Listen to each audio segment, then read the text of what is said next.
será o mais quente já registrado. Laboratório da batata na Venezuela para Saberari em sementes. Cães estrelam em sinfonia na Dinamarca. O espoldo do lançamento do festival Burning Man. Lula demarca novas terras indígenas no Dia da Amazônia. E ainda, tiroteios e aulas suspensas. Bairros de Salvador seguem com clima de terror e registram nova troca de tiros. Homem foi encontrado morto. É a partir de agora no nosso Boa Tarde Mundo.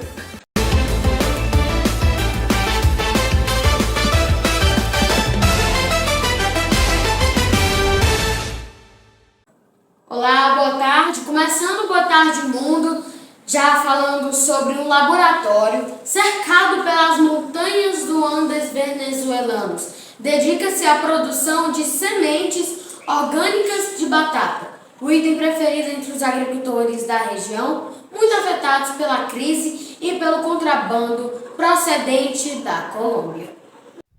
O setor agrícola venezuelano enfrenta custos de produção muito altos. Por isso, as sementes de batatas precisam ser importadas de países como o Canadá, por exemplo. A Organização Produtores Integrais do Páramo, localizada na Cordilheira dos Andes, no estado de Mérida, atua há 24 anos na conservação e preservação de sementes de tubérculos. O elemento essencial para a produção é a semente, porque você pode produzir alimentos tecnologicamente sem insumos químicos. Você pode produzir sem fertilizantes, sem água de irrigação, sem solo mesmo, mas você nunca pode produzir sem sementes.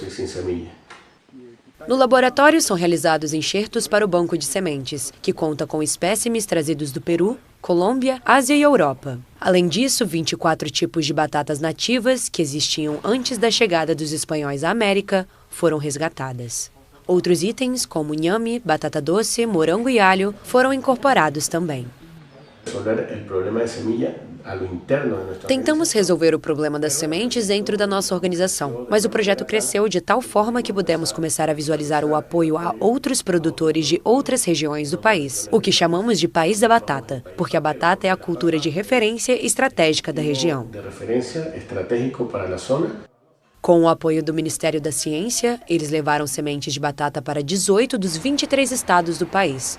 Elas não recebem pesticidas ou produtos químicos e também crescem com água de nascente. Os agricultores da região costumavam ter que comprar suas sementes e dependiam de alguma instituição governamental para trazer sementes de outros países. Agora, nessa área, eles podem vir e comprar sementes aqui, sementes de qualidade, sementes de alta qualidade genética. De acordo com os dados da Federação de Produtores Agrícolas, a Venezuela produz cerca de 250 mil toneladas de batata por ano. Mas a FEDEAGRO ressalta que os agricultores enfrentam problemas com alto custo dos insumos, a escassez de gasolina para transporte, propinas em postos de controle policial, além do contrabando da Colômbia, que no caso da batata chega a 20 mil quilos que entram diariamente de forma irregular.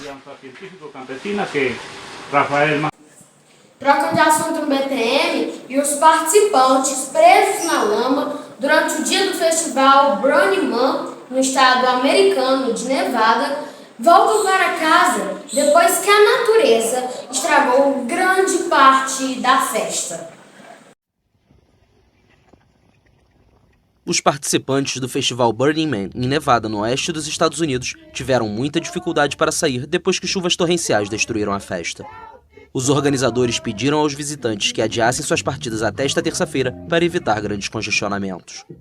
Mas na tarde de segunda-feira, as estradas foram abertas e teve início o processo oficial de saída conhecida como Êxodo. Alguns partiram a pé, caminhando durante horas no meio da noite para chegar à estrada e pegar carona de volta à civilização. Imagens obtidas por satélite mostram longas filas de veículos. O aeroporto mais próximo fica a 3 horas de carro, em Reno. Apesar das chuvas e da lama, alguns conseguiram aproveitar o festival. Houve um arco-íris duplo que nos deu muita energia. As pessoas no acampamento foram muito generosas. Quem veio de trailer nos convidou para entrar quando estava chovendo muito. Meus pés estão secos e quentes, então estou feliz. My feet are dry and I'm warm, so I'm happy. O Burning Man pretende ser um evento indefinível entre uma celebração da contracultura e um retiro espiritual. é realizado desde a década de 1990 no deserto de Black Rock, uma área protegida no noroeste de Nevada que os organizadores se empenham em preservar. Os participantes ficaram presos por chuvas torrenciais que caíram em poucas horas na noite de sexta-feira e no sábado. Choveu o equivalente a 2 ou 3 meses, transformando o local em um mar de lama.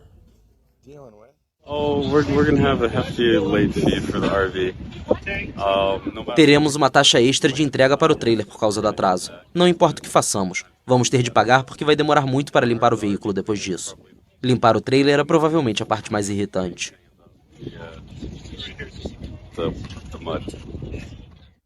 Todos os eventos foram cancelados quando a chuva derrubou estruturas para dança, instalações artísticas e outros locais de entretenimentos. O festival, cujos ingressos custam centenas de dólares, termina todos os anos com a queima cerimonial de uma representação de 12 metros de altura.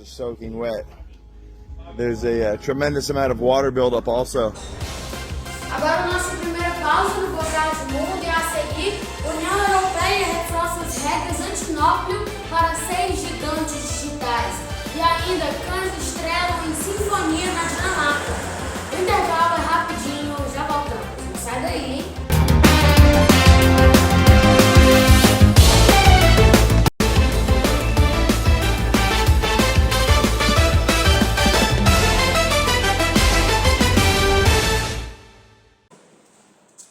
Volta ao nosso intervalo, já trazendo a informação do presidente Luiz Inácio Lula da Silva, que anunciou nesta terça-feira a demarcação de 2 novas terras indígenas, consideradas grandes barreiras contra o desmatamento. Durante uma cerimônia por ocasião do Dia da Amazônia, o governo divulgou que o desmatamento na Amazônia brasileira diminuiu 66% em agosto desse ano. O presidente Lula anunciou a demarcação de 2 novas terras indígenas durante uma cerimônia por ocasião do Dia da Amazônia. As novas terras demarcadas pelo governo ficam em Rio Gregório, na cidade de Tarauacá, no Acre, e Acapuri de Cima, no município de Fonte Boa, no Amazonas. O povo amazônico merece ter seus direitos garantidos e oportunidade para uma vida melhor. Pois, se não houver futuro para a Amazônia e o seu povo, também não haverá futuro para o planeta. E é isso que se trata a solenidade de hoje. Ações concretas para garantir o futuro da Amazônia e de cada um de nós. Essas são as primeiras terras de um grupo de 8 que serão homologadas até o fim do ano, segundo a ministra dos Povos Indígenas, Sônia Guajajara. Cientistas consideram as reservas indígenas protegidas pelo Estado como barreiras ao desmatamento e chaves na luta contra o aquecimento global. A real independência do Brasil depende do destino que dermos à Amazônia. E como o Brasil detém 60% do bioma amazônico, então podemos dizer que o futuro da humanidade e as condições de vida no mundo dependem também do Brasil. O governo anunciou também que o desmatamento na Amazônia brasileira diminuiu 66% em agosto.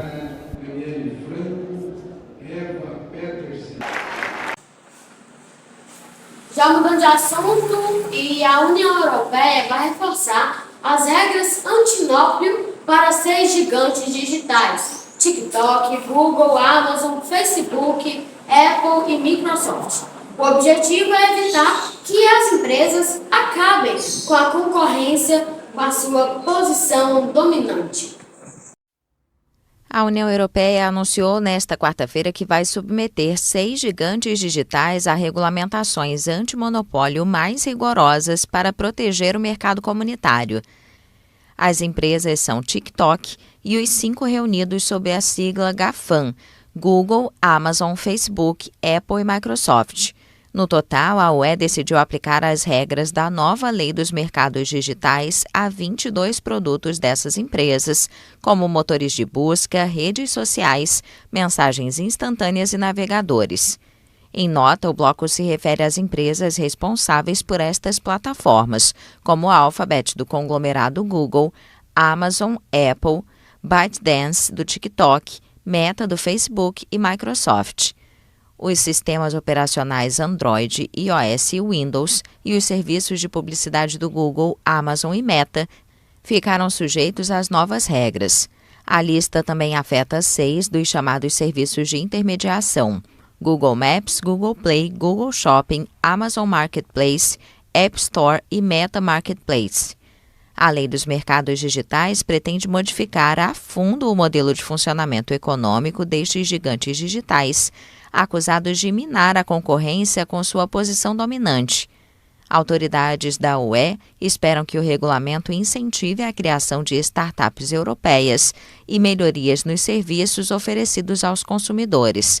A lei determina uma rígida lista de obrigações e proibições que os gigantes digitais devem respeitar para operar no mercado europeu.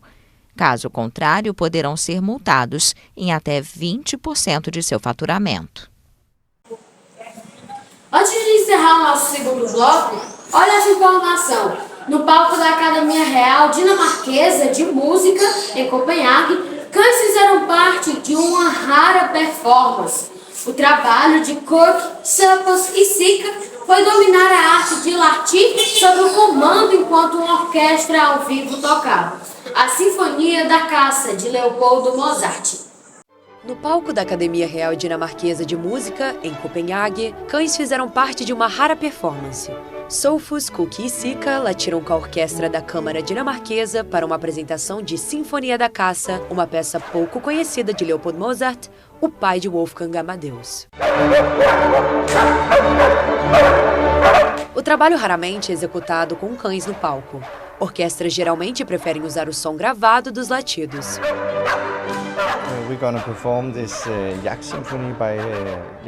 Vamos executar a Sinfonia da Caça de Leopold Mozart porque tem sido um desejo do nosso maestro Adam Fischer há vários anos executar exatamente esta peça, porque ele será capaz de colocar o elemento de cães participantes.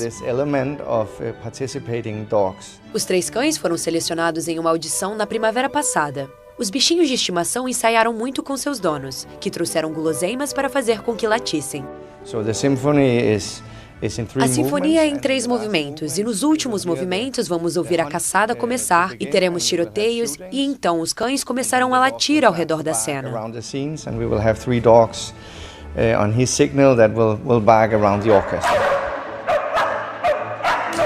Durante o ensaio de domingo, os animais ouviram atentamente os primeiros movimentos da parte de trás do palco antes de serem trazidos para a frente por seus donos.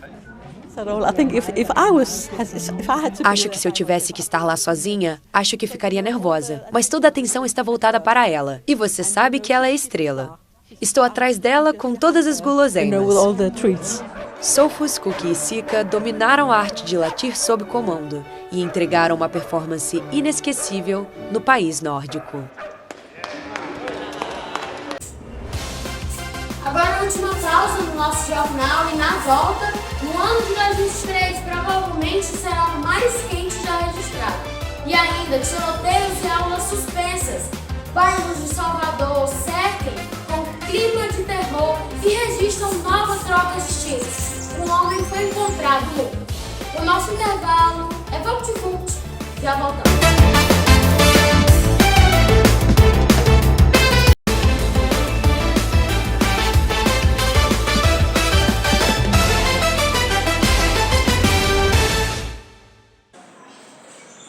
Agora, a reta final do BTM, o ano de 2023 deve ser o mais quente já registrado. O mês de julho já bateu o recorde como o mais quente da história. Os especialistas alertam que as temperaturas cada vez mais altas são resultado da mudança climática. As temperaturas médias mundiais durante os 3 meses do verão no hemisfério norte, junho, julho e agosto, foram as mais elevadas já registradas. O anúncio foi feito nesta quarta-feira pelo Observatório Europeu Copérnicos, que aponta que o ano de 2023 provavelmente será o mais quente da história.